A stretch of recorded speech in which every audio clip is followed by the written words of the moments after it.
the creation of Space Force, the rebuilding of our military. We did so much. We did so much. Right to try. Right to try is a big deal.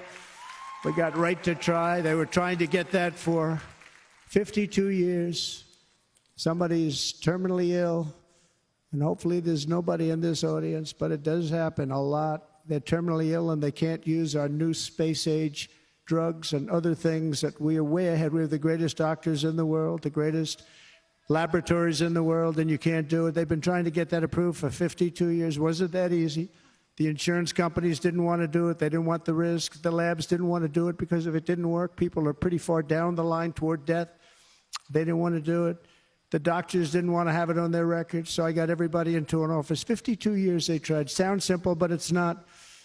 And I got them to agree that somebody that needs it will, instead of going to Asia, Europe, or someplace, or if you have no money, going home and dying, just die. We got them to sign an agreement, agree to it, where they're not going to sue anybody. They're going to get all of this stuff. They're going to get it really fast. And what's happened is we're saving thousands and thousands of lives. It's incredible. Right to try. It's a great feeling. Under our leadership, the United States will be respected again. No nation will question our power. No enemy will doubt our might. Our borders will be totally secure. Our economy will soar. We will return law and order to our streets, patriotism to our schools, and importantly, we will restore peace, stability, and harmony all throughout the world.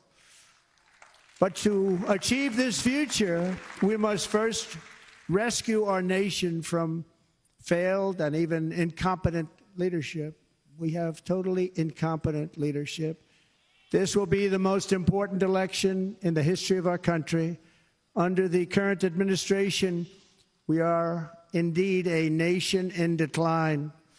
We have an inflation crisis that is making life unaffordable, ravaging the incomes of working and low-income families, and crushing, just simply crushing our people like never before. They've never seen anything like it.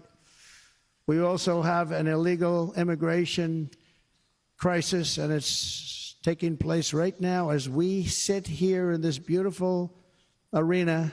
It's a massive invasion at our southern border that has spread misery, crime, poverty, disease, and destruction to communities all across our land. Nobody's ever seen anything like it.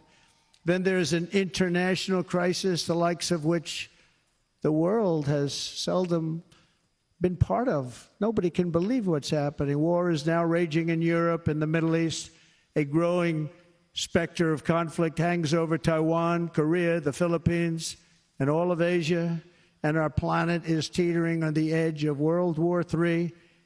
And this will be a war like no other war because of weaponry. The weapons are no longer army tanks going back and forth shooting at each other. These weapons are obliteration.